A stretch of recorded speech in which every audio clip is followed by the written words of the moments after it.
नमस्कार दोस्तों, डेट है आज की 17 सितंबर 2020 और स्वागत है आपका एटोएल डिस्कशन में। आज 4 इश्यूज हम डिस्कस करेंगे। सबसे पहले हम डिस्कस करेंगे नेशनलिज्म से संबंधित इशू के बारे में।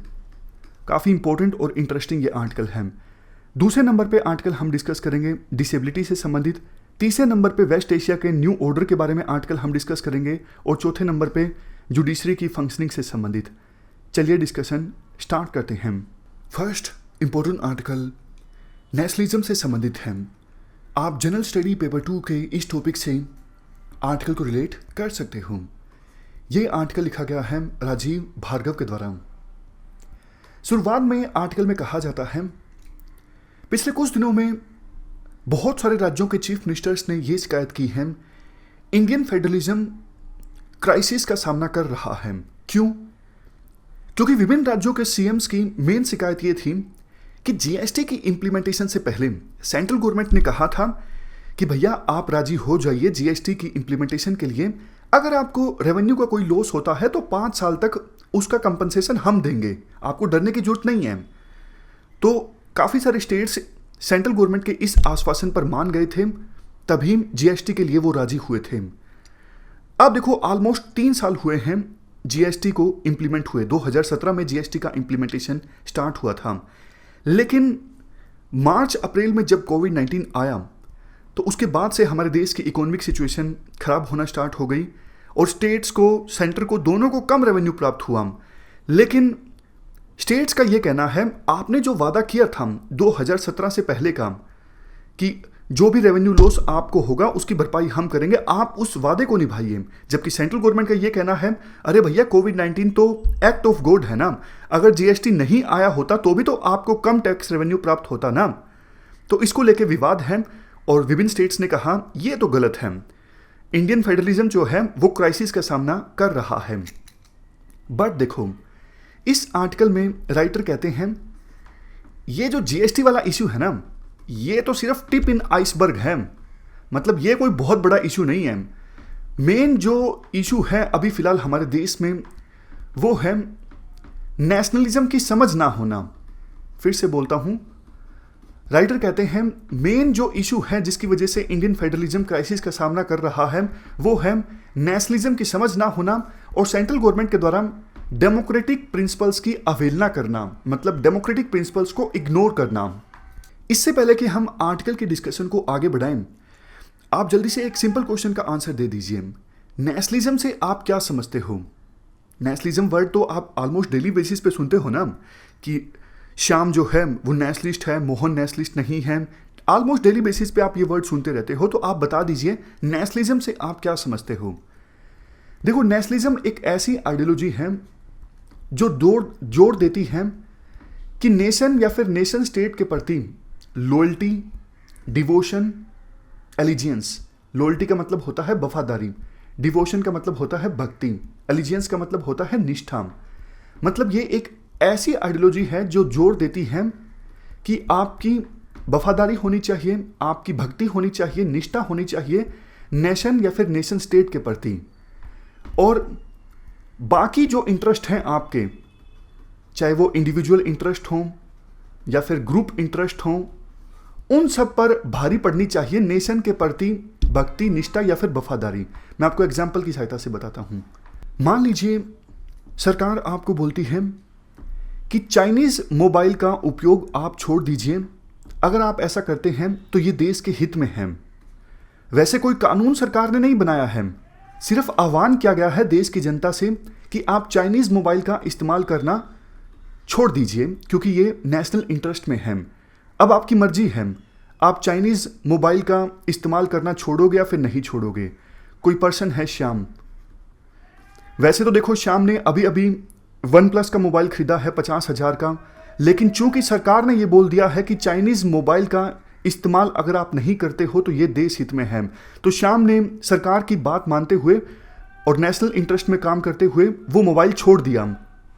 सब्जी वाले बहुत हैं पीछे, तो वो मोबाइल यूज करना छोड़ दिया। हालांकि श्याम को नुकसान हुआ है, लेकिन श्याम ने अपने इंडिविजुअल इंटरेस्ट को कंसीडर नहीं किया, श्याम ने अपने नेशनल इंटरेस्ट को ऊपर रखा।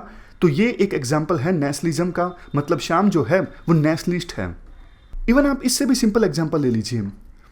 हिस्ट्री में आपने पढ़ा होगा 20वीं सेंचुरी के आगमन पर किस प्रकार से इंडिया में नेशनलिज्म का इमर्जेंस होता है। आपको याद होगा ब्रिटिशर्स उस समय रूल कर रहे थे, लेकिन 20वीं शताब्दी जैसे आती है, बंगाल के विभाजन से पहले, इवन उससे भी पहले, धीरे धीरे हमारे देश में नेशनलिज्म इमर्ज होके आता है। मतलब लोग इंडिया के प्रति भक्ति भाव रखना स्टार्ट कर देते हैं अपने इंडिविजुअल इंटरेस्ट से ऊपर उठकर।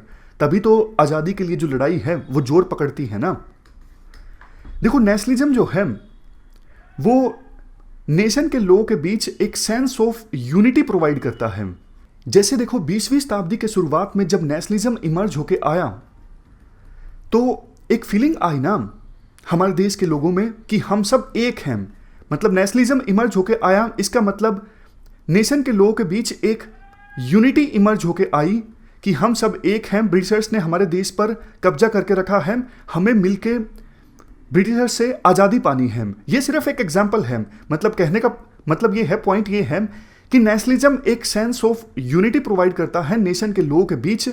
और नेशनलिज्म जिस आइडेंटिटी के आधार पर यूनिटी प्रोवाइड करता है नेशन के लोगों के बीच, उसके हिसाब से नेशनलिज्म को हम अलग अलग टाइप में डिवाइड कर सकते हैं।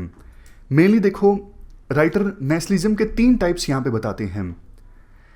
सबसे पहला है एथनो रिलीजियस नेशनलिज्म। इसका क्या मतलब है?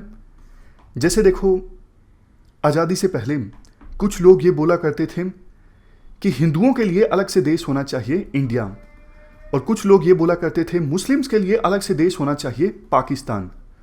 तो इस केस में धर्म जो है वो आइडेंटिटी है जिसके बेस पे नेशनलिज्म जो है नेशन के लोगों के बीच एक सेंस ऑफ यूनिटी प्रोवाइड करता है। समझ गए? तो ये है एथनो रिलीजियस नेशनलिज्म। आज़ादी से पहले ये काफ़ी ज़्यादा हावी था। हिंदू महासभा या फिर इससे संबंधित दूसरे जो ग्रुप्स थे वो मांग क्या करते थे कि हिंदुस्तान हिंदुओं के लिए होना चाहिए। उसी प्रकार से मुस्लिम लीग और कई सारे दूसरे ग्रुप्स ये मांग क्या करते थे, पाकिस्तान मुस्लिम्स के लिए होना चाहिए। अंत में बंटवारा हो भी गया था। लेकिन ध्यान देने वाली बात यह है, इंडिया हिंदुओं के लिए नहीं है सिर्फ। ये बात उस समय हमारे संविधान निर्माताओं ने अलग से बोली थी। बेशक पाकिस्तान एक इस्लामिक कंट्री बना, लेकिन इंडिया एक सेकुलर कंट्री है। सेकुलर वर्ड शुरुआत में इंक्लूड नहीं किया गया था संविधान में, लेकिन 1976 में जब 42वीं कॉन्स्टिट्यूशनल अमेंडमेंट हुई तो सेकुलर वर्ड को ऐड किया गया प्रियम्बल में। इसके बाद बात आती है सिविक नेशनलिज्म की। ये कंसेप्ट भी आज़ादी से पहले ही इमर्ज होकर आया था। इस कंसेप्ट को प्रोपगेट किया गया था कांग्रेस पार्टी के द्वारा। कांग्रेस पार्टी का कहना था, देखो इस देश के लोगों के बीच जो चीज़ यूनिटी लेके आएगी वो चीज़ होगी कॉमन कल्चर। मतलब इंडिया के जो लोग हैं वो कॉमन कल्चर को फॉलो करेंगे और वही कॉमन कल्चर यूनिटी को इंपार्ट करेगा इंडिया के लोगों के बीच। तो इसका नाम है सिविक नेशनलिज्म। नेशनलिज्म क्या करता है? एक सेंस ऑफ यूनिटी प्रोवाइड करता है। सेंस ऑफ यूनिटी का आधार होना चाहिए। सिविक नेशनलिज्म बोलता है सेंस ऑफ यूनिटी का जो आधार होगा वो होगा कॉमन कल्चर। कॉमन कल्चर में कौन कौन सी वैल्यूज आएंगी? Freedom, tolerance, equality, individual rights. मतलब इंडिया के जो लोग हैं इन सब वैल्यूज को चाहेंगे और यही चीज यूनिटी इंपार्ट करेगी देश के लोगों के बीच। समझ गए? तो ये है सिविक नेशनलिज्म। अब वैसे देखो, राइटर बोलते हैं देखने में तो ये जो मॉडल है सिविक नेशनलिज्म अच्छा लगता है, बट जैसे एथनो रिलीजियस नेशनलिज्म बाकी आइडेंटिटीज को इग्नोर कर देता है। एथनो रिलीजियस नेशनलिज्म वाले लोग क्या कहते हैं? सेम धर्म के हैं, इस आधार पर हम अलग से देश का निर्माण करते हैं। बाकी जो आइडेंटिटीज हैं वो इग्नोर कर दी जाती हैं, धर्म की आइडेंटिटी सबसे ऊपर। जैसे आपकी लैंग्वेज तमिल है, कन्नड़ है, तेलुगु है, कोई फर्क नहीं पड़ता। धर्म अगर हिंदू है तो आपका देश है। मतलब हिंदू धर्म के नाम पर यूनिटी होनी चाहिए या फिर पाकिस्तान में मुस्लिम धर्म के नाम पर यूनिटी होनी चाहिए, ये कुछ ग्रुप्स के द्वारा बोला जाता था। हमने ये मॉडल नहीं अपनाया। तो उसी प्रकार से सिविक नेशनलिज्म में क्या है कि आप किसी भी धर्म के हों, कोई भी लैंग्वेज आप बोलते हो, कुछ फर्क नहीं पड़ता। अगर वैल्यूज आपकी सेम है तो मतलब उसके आधार पर देश का निर्माण होना चाहिए, इसके आधार पर यूनिटी होनी चाहिए। समझ गए? तो एक प्रकार से सिविक नेशनलिज्म भी बाकी आइडेंटिटीज को इग्नोर कर देता है, जैसे लैंग्वेज संबंधित आइडेंटिटी या फिर कुछ दूसरी आइडेंटिटीज। इसके बाद राइटर तीसरे नेशनलिज्म की बात करते हैं, जो कि है कोलसेंट नेशनलिज्म। कोलसेंट का मतलब होता है कमिंग टुगेदर। इस नेशनलिज्म के मॉडल में क्या है, देखो हमारे देश में अलग अलग कल्चर्स हैं, अलग अलग रीजन्स में अलग अलग कल्चर हैं। जैसे तमिल कल्चर है, तेलुगु कल्चर है, मलयालम कल्चर है, ओडिया कल्चर है। अलग अलग हमारे देश में कल्चर्स हैं और इन कल्चर्स ने अलग अलग रीजन्स में अलग अलग कम्युनिटीज को नरिश किया है। मतलब अलग अलग कम्युनिटीज का जो रहन सहन है वो अलग अलग है। अगर इस आधार पर अलग अलग राज्य बनते हैं, मतलब अलग अलग रीजनल कल्चर्स के नाम पर अलग अलग राज्य बनते हैं, लेकिन उन राज्यों को पता है कि हमारे रीजनल कल्चर के अलावा वो पार्ट हैं एक बड़े स्टेट के जिसका एक कॉमन कल्चर है। समझ गए? थोड़ा सा अगर आपको कॉम्प्लेक्स लगे तो एग्जाम्पल की सहायता से बताता हूं। जैसे तमिलियंस के लिए अलग सा स्टेट है फिलहाल तमिलनाडु, कन्नड़ लोगों के लिए अलग से स्टेट है कर्नाटक। वैसे कल्चर जो है अलग अलग है, तमिल कल्चर अलग है, कन्नड़ कल्चर अलग है, लेकिन इनको पता है कि तमिल कल्चर के अलावा, कन्नड़ कल्चर के अलावा वो एक अलग से स्टेट का पार्ट है जिसका नाम है इंडिया और जिसका एक कॉमन कल्चर है। समझ गए? तो ये जो मॉडल है वो है कोलसेंट नेशनलिज्म, कि आप रीजनल कल्चर्स के आधार पर स्टेट बनाते हो और उन स्टेट्स को पता है कि वो एक बड़े स्टेट का पार्ट है और उस बड़े स्टेट में जो लोग हैं उनके द्वारा एक कॉमन कल्चर को फॉलो किया जाता है। अब देखो जाहिर तौर पर ऐसा होगा तो कन्फ्लिक्ट आएगा रीजनल कल्चर के बीच और उस बड़े स्टेट के बीच जिसमें लोग जो हैं कॉमन कल्चर को फॉलो करते हैं। जैसे तमिलनाडु और सेंट्रल गवर्नमेंट, तमिलनाडु की सरकार और सेंट्रल गवर्नमेंट के बीच काफ़ी बार विवाद देखने को मिलता है। तो ओकेजनल कन्फ्लिक्ट तो आएगा, बट एक मैकेनिज्म होना चाहिए इस प्रकार के कन्फ्लिक्ट अगर आते हैं तो उसको अवॉइड करने के। ये है कोलसेंट नेशनलिज्म। अब राइटर थोड़ी सी कहानी बताते हैं। जब देखो देश आज़ाद हुआ तो एथनो रिलीजियस मॉडल को तो हमने अपनाया नहीं, शुरुआत में ही इग्नोर कर दिया गया। लेकिन शुरुआती सालों में हमने सिविक नेशनलिज्म मॉडल को अपनाया, हमने कोलसेंट नेशनलिज्म के मॉडल को नहीं अपनाया। क्यों? क्योंकि आज़ादी मुश्किल से मिली थी और देश को एकजुट रखना एक बड़ी चुनौती थी। तो हमारे जो लीडर्स थे उनको ये लगता था अगर देखो लैंग्वेज के नाम पर अलग अलग स्टेट बने तो कल को वो अलग से देश की भी मांग करने लगेंगे, इससे तो इंडिया काफ़ी सारे टुकड़ों में बंट जाएगा। तो नेहरू को खास करके ये लगता था अभी लैंग्वेज एक आधार नहीं होना चाहिए, इससे तो अलग अलग देश के हिस्सों में बहुत सारे स्टेट्स की मांगें उठने लगेंगी। तो काफ़ी सारे कमीशंस उस समय आए थे, जैसे जेवीपी कमेटी बनी थी, फैज अली कमीशन आया था। तो सब ने यही कहा कि लैंग्वेज के आधार पर अभी स्टेट का निर्माण नहीं होना चाहिए। लेकिन आपको ये भी याद होगा 1953 में श्री मालू जो गांधीयन थे उन्होंने भूख हड़ताल की कि अलग से तेलुगु स्टेट का निर्माण किया जाए, और भूख हड़ताल पे रहते हुए उनकी डेथ हो गई थी। तो अलग से तेलुगु स्टेट की जो मांग थी वो काफ़ी ज़्यादा इंटेंस हो गई थी। तो फिर नेहरू ने ये मांग मान ली थी कि आंध्र प्रदेश का निर्माण किया जाए। 1956 में स्टेट रीऑर्गेनाइजेशन कमीशन आया जिसने काफ़ी सारे बातें बोली कि लैंग्वेज के आधार पर स्टेट बनाया जा सकता है, लेकिन दूसरी चीज़ों को भी देखना जरूरी है, जैसे एडमिनिस्ट्रेशन की एफिशिएंसी, इकोनॉमिक वायबिलिटी, ये सब आपने पॉलिटी में पढ़ा होगा। तो कहने का मतलब ये है शुरुआत में तो हमारे देश ने सिविक नेशनलिज्म को अपनाया था, लेकिन धीरे धीरे हम कोलसेंट नेशनलिज्म की तरफ आगे बढ़े और रीजनल कल्चर्स के आधार पर स्टेट्स का निर्माण होता गया। जैसे देखो 1960 में महाराष्ट्र और गुजरात अलग अलग हो गए थे, 1966 में हरियाणा और पंजाब अलग हो गए थे, फिर बाद में अरुणाचल प्रदेश, मिजोरम, झारखंड, छत्तीसगढ़, उत्तराखंड ये देश बने। तो ये धीरे धीरे हम कोलसेंट नेशनलिज्म की तरफ आगे बढ़े। रीजनल पार्टीज स्ट्रोंग होती गई, रीजनल जो लीडर्स थे उनकी अहमियत बढ़ती गई। देखो, जब जब हमारे देश में रीजनल लीडर्स को तवज्जो दी गई है, रीजनल कल्चर्स को तवज्जो दी गई है, तब तब हमारा देश बल्कि और ज़्यादा एकजुट हुआ है। कोलसेंट वर्ड का जो मतलब होता है वो होता है कमिंग टुगेदर। जैसे यूएसए एक कमिंग टुगेदर फेडरलिज्म है, हमारा देश तो वैसे सही मायनों में कमिंग टुगेदर फेडरलिज्म नहीं है, लेकिन यूएसए एक अच्छा एग्जांपल है कमिंग टुगेदर फेडरलिज्म का। जैसे देखो, यूएसए है यूनाइटेड स्टेट्स ऑफ अमेरिका। 50 जो स्टेट्स थे वो एक साथ आए, उन्होंने यूएसए का निर्माण किया। होल्डिंग टुगेदर फेडरलिज्म ये होता है कि एक देश जो अलग अलग टुकड़ों को पावर दे देता है ताकि देश को सही ढंग से गवर्न किया जा सके।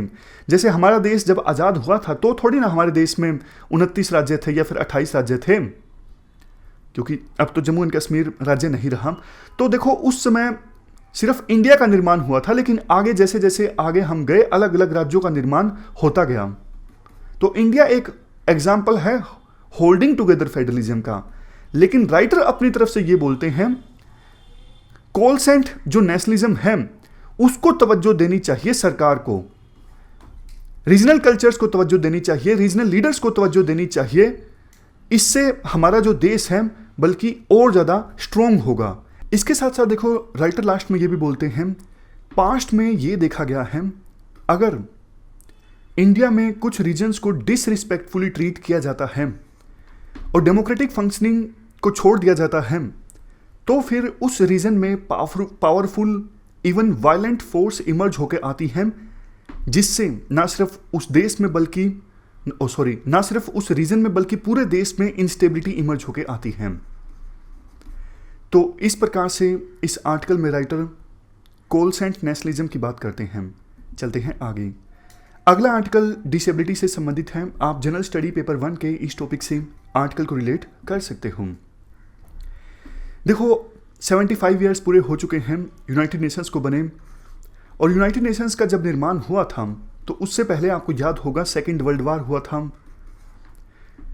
बहुत ज़्यादा ज्यूज़ को मारा गया था हिटलर के द्वारा। कॉन्सेंट्रेशन कैंप्स में ऑलमोस्ट 60 लाख के आसपास ज्यूज़ की हत्या कर दी गई थी। धर्म के नाम पे, दूसरी आइडेंटिटीज़ के नाम पे काफ़ी ज़्यादा डिस्क्रिमिनेशन हुआ था।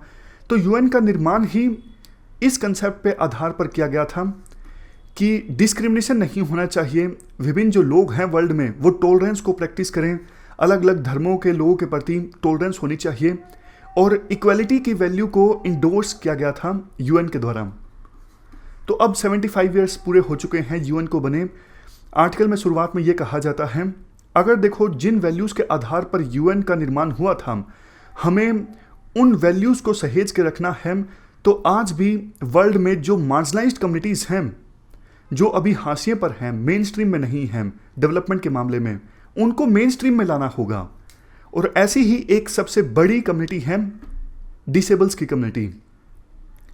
वर्ल्ड में देखो ऑलमोस्ट 1 बिलियन यानी 100 करोड़ लोग ऐसे हैं जो डिसेबिलिटी से प्रभावित हैं, या फिर डिसेबिलिटी की वजह से जो स्टिग्मा होता है उस स्टिग्मा से प्रभावित हैं। WHO के आंकड़ों के अनुसार वर्ल्ड में 15% पॉपुलेशन ऐसी हैं जो किसी ना किसी डिसेबिलिटी से प्रभावित है। और इस प्रकार से जो डिसेबल्स हैं, हमारे देश में डिफरेंटली एबल्ड कहा जाता है, दिव्यांग कहा जाता है, ये वर्ल्ड में सबसे बड़ा माइनॉरिटी ग्रुप है। फिर से बोलता हूं, चूंकि WHO के आंकड़े के अनुसार वर्ल्ड की जो टोटल पॉपुलेशन है उसमें से 15% डिसेबल्ड हैं, तो इस प्रकार से डिसेबल्ड जो हैं वर्ल्ड में सबसे बड़ा माइनॉरिटी ग्रुप है। और देखो 80% जो डिसेबल्ड हैं वर्ल्ड के वो डेवलपिंग कंट्रीज़ में रहते हैं। इंटरनेशनल लेबर ऑर्गेनाइजेशन के आंकड़े के अनुसार अगर देखो हम लेटेस्ट सेंसस फिगर्स को कंसिडर करें, लेटेस्ट सेंसस कौन सा है 2011 का, हमारे देश में जो डिसेबल्ड हैं उनमें से देखो 73.6% डिसेबल्ड ऐसे हैं जो काम नहीं करते, मतलब जो लेबर फोर्स के बाहर आते हैं। समझ गए? मतलब ये बहुत बड़ी समस्या है जो डिसेबल्ड फेस करते हैं, उनको काम नहीं मिलता, उनको लेबर फोर्स के बाहर रखा जाता है। मतलब काम मिलेगा ही नहीं तो वो ऑटोमेटिकली लेबर फोर्स के बाहर हो गए ना। और सबसे ज़्यादा जो प्रभावित डिसेबल्ड हैं, mental disables, women with disabilities या फिर वो डिसेबल्स जो रूरल एरियाज़ में रहते हैं, ये सबसे ज़्यादा नेग्लेक्टेड हैं। इम्पैक्ट क्या होता है? इसके अलावा देखो, डिसेबल्स के साथ कंटिन्यूस बेसिस पे डिस्क्रिमिनेशन होता है, भेदभाव होता है, उन्हें इक्वल एक्सेस नहीं मिलती एजुकेशन की, एम्प्लॉयमेंट की, हेल्थ केयर की, या फिर दूसरे मामलों में भी डिसेबल्स को इक्वल अपॉर्चुनिटीज़ नहीं मिलती। इससे देश को भी नुकसान होता है। सोच के देखिए, इतने ज़्यादा बड़ी संख्या में जो लोग हैं वो लेबर फोर्स से बाहर हो जाते हैं, तो कितना ज़्यादा ह्यूमन रिसोर्स का वेस्टेज हो जाता है।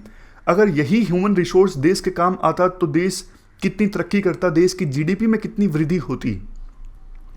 डिसेबिलिटीज़ के साथ जो देखो स्टिग्मा अटैच होता है, या फिर डिसेबल्स के राइट्स की समझ कुछ लोगों को नहीं होती, इस वजह से जो डिसेबल्स हैं उनके लिए बहुत मुश्किल हो जाता है फंक्शनिंग को अटेन करना। फंक्शनिंग का मतलब है उस कैपेबिलिटी को अटेन करना जो कि काफ़ी ज़्यादा ज़रूरी है ह्यूमन डेवलपमेंट को अचीव करने के लिए। सिंपल भाषा में बोलें तो डिसेबिलिटी के साथ जो स्टिग्मा अटैच होता है, उस वजह से डिसेबल्स जो हैं अपने पोटेंशियल को अचीव नहीं कर पाते। वुमेन या फिर गर्ल्स जो डिसेबल्स होती हैं उनको और भी ज़्यादा खतरा होता है, वो सेक्सुअल वायलेंस का सामना करती हैं या फिर जेंडर बेस्ड वायलेंस का सामना करती हैं। इसके बाद बात की जाती है impact of covid on disable students. देखो, कोविड-19 की महामारी की वजह से जो डिसेबल्स हैं उन पे बहुत ज़्यादा बुरा असर हुआ है। खास करके डिसेबल स्टूडेंट्स की एजुकेशन काफ़ी ज़्यादा प्रभावित हुई है। देखो, अब नई नई टेक्नोलॉजीज़ का सहारा लिया जा रहा है बच्चों को एजुकेशन प्रोवाइड करने के लिए, लेकिन बहुत सारे डिसेबल स्टूडेंट्स ऐसे हैं जो उस टेक्नोलॉजी को नहीं अवेल कर पा रही हैं, तो वो एजुकेशन प्राप्त करने से वंचित हो रही हैं। यूनेस्को 2019 की एक रिपोर्ट है, state of the education report of India. इस रिपोर्ट में ये रिकॉग्नाइज किया जाता है जो इंक्लूसिव एजुकेशन है वो इम्प्लीमेंट करना थोड़ा कॉम्प्लेक्स है। अलग अलग बच्चों की जो डाइवर्स नीड्स हैं उनको उनकी समझ होनी चाहिए अगर हम इंक्लूसिव एजुकेशन को इंश्योर करना चाहते हैं। वैसे देखो, हमारे देश में पिछले कुछ समय में काफ़ी मजबूत लीगल फ्रेमवर्क और काफ़ी सारे प्रोग्राम्स चलाए गए हैं ताकि स्कूल में डिसेबल्ड बच्चों का जो इनरोलमेंट है वो इंक्रीज़ हो, और सस्टेनेबल डेवलपमेंट गोल नंबर 4 जो है, हर एक बच्चे को क्वालिटी एजुकेशन मिले, उस तरफ हम आगे बढ़ रहे हैं। बट अभी और ज़्यादा प्रयास करने की आवश्यकता है। वे फॉरवर्ड में देखो ये बोला जाता है, अगर अच्छे ढंग से हम इन्वेस्ट करें तो वो यूथ जो डिसेबल्ड हैं वो इंडिया के लिए सबसे बड़ी एसेट साबित हो सकते हैं। महामारी ने देखो हमें एक चीज़ सिखाई है, अगर हमारा पड़ोसी स्वस्थ है तो हम भी स्वस्थ हैं। अगर हमारे पड़ोसी को कोरोना हो गया है तो हमें भी खतरा है, हमें भी कोरोना हो सकता है। तो ये जो टाइम है ये कैटलिस्ट साबित हो सकता है चेंज का, कि जो पर्सन्स डिसेबिलिटी से प्रभावित हैं हम उनके बारे में सोचें और काम करें कि उनको भी पूरे अधिकार मिलें ताकि वो अपने ह्यूमन पोटेंशियल को अचीव कर सकें। हमारी रिस्पॉन्सिबिलिटी बनती है उनके प्रति। तो ये हमने पूरा आर्टिकल डिस्कस किया, चलते हैं आगे। अगला आर्टिकल वेस्ट एशिया के नए ऑर्डर से संबंधित है। इशू क्या है ये तो देखो आपको पता है। वेस्ट एशिया में आप बताइए एक बहुत बड़ी चीज़ क्या हुई है पिछले कुछ दिनों में। यूएसए के प्रयासों से यूएई और बहरीन, इन देशों ने इजराइल के साथ अब अपने रिलेशंस को नॉर्मलाइज कर लिया है। इस संदर्भ में एक एग्रीमेंट साइन हुआ यूएसए में जिसका नाम है अब्राहम एकॉर्ड। अब्राहम एकॉर्ड में क्या हुआ है, यूएई और बहरीन, इन देशों ने इजराइल के साथ अपने रिलेशंस को नॉर्मलाइज कर लिया है। अभी तक देखो इजिप्ट और जॉर्डन, सिर्फ इन देशों ने, सिर्फ इन अरब कंट्रीज़ ने इजराइल को रिकॉग्नाइज किया था, इजराइल के साथ रिश्तों को नॉर्मलाइज किया था। बाकी किसी अरब कंट्री ने रिलेशंस नॉर्मलाइज नहीं किए थे इजराइल के साथ। वैसे देखो सबसे पावरफुल जो अरब कंट्री हैं सऊदी अरेबिया, सऊदी अरेबिया ने अभी भी इजराइल के साथ रिश्तों को नॉर्मलाइज नहीं किया है, लेकिन यूएई और बहरीन ये सऊदी अरेबिया के एलाय कंट्रीज़ हैं। तो सऊदी अरेबिया की सहमति के बिना यूएई और बहरीन इजराइल के साथ रिश्तों को नॉर्मलाइज नहीं कर सकते। तो ये एकॉर्ड जो साइन हुआ है अब्राहम एकॉर्ड, इसमें सऊदी अरेबिया की सहमति है और आने वाले सालों में बाकी जो अरब कंट्रीज़ हैं वो भी इजराइल के साथ रिश्तों को नॉर्मलाइज कर सकते हैं। देखो, एक बड़ा इशू यहाँ पर ये है, इन देशों के इजराइल के साथ रिश्ते क्यों खराब थे? क्योंकि अभी तक पैलेस्टीन के लिए अलग से देश का निर्माण नहीं हो सका है। तो क्या हम कह सकते हैं कि इन कंट्रीज़ ने, मतलब सुन्नी डोमिनेटेड ये जो अरब कंट्रीज़ हैं, इन्होंने अब पैलेस्टीन के काज को छोड़ दिया है, तभी उन्होंने इजराइल के साथ रिश्तों को नॉर्मलाइज किया है?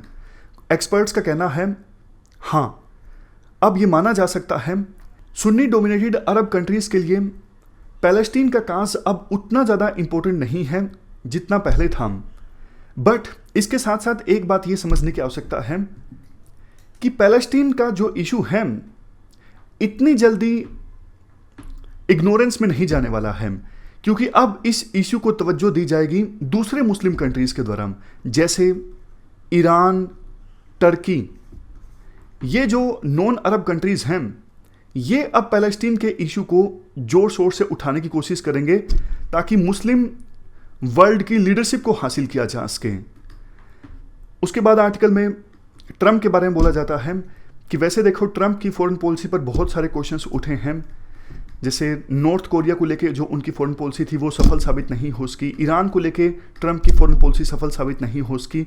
लेकिन नवंबर में जो इलेक्शन होने वाले हैं उससे ठीक पहले ये जो मीडिएशन करवाया गया ट्रंप के द्वारा, ये एक अचीवमेंट साबित हुआ। इससे मिडिल ईस्ट में पीस इस्टेब्लिश होगी, ऐसा दावा ट्रंप के द्वारा किया गया है। इवन ट्रंप के जो समर्थक हैं वो ये भी बोलते हैं कि ट्रंप पिछले काफ़ी सालों से ट्रंप पहले ऐसे यूएसए के राष्ट्रपति हैं जिन्होंने यूएसए को एक नए वार में नहीं धकेला है, बल्कि कमिटमेंट के अनुसार विभिन्न देशों से यूएसए की फोर्सेस को वापस लेके आए हैं ट्रंप। बट देखो, ये तो भविष्य के गर्भ में है। इस अब्राहम अकॉर्ड से कितनी ज़्यादा पीस इस्टेब्लिश होगी मिडिल ईस्ट में, क्योंकि मिडिल ईस्ट में पोलराइजेशन काफ़ी ज़्यादा हो रहा है। एक तरफ यूएसए के अलाइ कंट्रीज़, सुन्नी डोमिनेटेड कंट्रीज़, वो एक साइड में आ रहे हैं, दूसरी साइड में ईरान है, तीसरी साइड में टर्की भी है। वैसे कुछ एक्सपर्ट्स बोलते हैं ईरान, टर्की, पाकिस्तान, मलेशिया, इनका एक अलायंस देखने को मिल सकता है। तो आगे आगे जो इक्वेशंस हैं मिडिल ईस्ट में वो काफ़ी ज़्यादा वोलेटाइल होगी। लेकिन हाँ, इतना ज़रूर है, यूएसए के जो अलाइ कंट्रीज़ हैं जैसे सऊदी अरेबिया, यूएई, इजराइल, पहले बनती नहीं थी इजराइल और इन सुन्नी डोमिनेटेड अरब कंट्रीज़ में, लेकिन अब वो एक साथ आ गए हैं। तो यानी यूएसए के सारे अलाइ कंट्रीज़ अब एकजुट हो रही हैं मिडिल ईस्ट में। क्या दूसरा एक पोल बनेगा जिसमें ईरान, पाकिस्तान, मलेशिया, टर्की ये सब देश होंगे, या फिर ईरान अपनी राह पर चलेगा, टर्की अपनी राह पर चलेगा? ये दो अलग अलग पोल होंगे और तीसरा पोल यूएसए के अलाइ कंट्रीज़ का होगा, ये अभी देखना होगा। तो ये पूरा आर्टिकल हमने डिस्कस किया वेस्ट एशिया के नए ऑर्डर के बारे में। इसके बाद नेक्स्ट आर्टिकल जुडिशरी की फंक्शनिंग से संबंधित है। आप जीएस पेपर 2 के इस टॉपिक से आर्टिकल को रिलेट कर सकते हो। क्या कंटेस्ट है? देखो, आंध्र प्रदेश के एक फॉर्मर एडवोकेट जनरल के खिलाफ केस दर्ज हुआ था करप्शन के मामले में, लेकिन आंध्र प्रदेश हाईकोर्ट ने एक वर्डिक्ट दिया कि जो ये केस दर्ज हुआ है एडवोकेट जनरल के ऊपर, ना सिर्फ इस पर इन्वेस्टिगेशन रोक दी जाए, बल्कि इस मामले पर सोशल मीडिया में और मीडिया में कोई चर्चा नहीं होनी चाहिए, कोई कमेंट नहीं होनी चाहिए। तो ये जो बैन था मीडिया पे या फिर सोशल मीडिया में, ये अपने आप में काफ़ी ज़्यादा हैरानी वाला है। आर्टिकल में बोला जाता है, देखो, पहली बात तो ये है, ये फ्री स्पीच के अगेंस्ट है। मीडिया के पास पूरा अधिकार है freedom of speech and expression का। इवन देखो, जनता के पास भी अधिकार है राइट टू नो का।